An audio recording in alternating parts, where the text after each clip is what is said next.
केंद्र पुरस्कृत प्रधानमंत्री मत्स्य संपदा योजना। या योजनेअंतर्गत पंकज राऊत यांना भूजलाशय क्षेत्रामध्ये बायोफ्लॉक उभारणी प्रकल्प मंजूर करण्यात आला। सन 2020-21 मध्ये अनुदानाची रक्कम 5,60,000 रुपये। सुरुवातीला मी याच्यामध्ये 7,000 पीसेस टाकले होते आणि त्यामधनं मला जवळपास 4.5 टन प्रोडक्शन निघालं।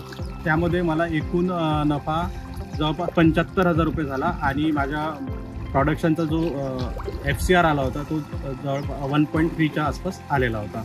मी स्वतः बिझनेस तर करतोच आहे फिश प्रोडक्शनचं आणि सोबतच मी 3 लोकांना रोजगार पण दिलेला। यावर्षी माझं हे दुसरं प्रोडक्शन आहे।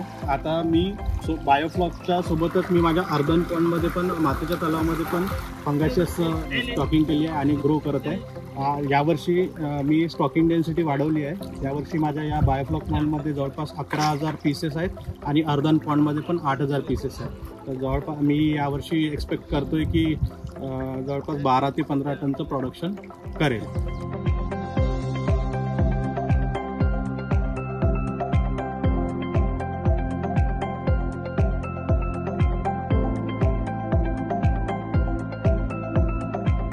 प्रधानमंत्री मत्स्य संपदा योजनेमुळे बेरोजगार तरुणांना रोजगार उपलब्ध होऊ लागला आहे।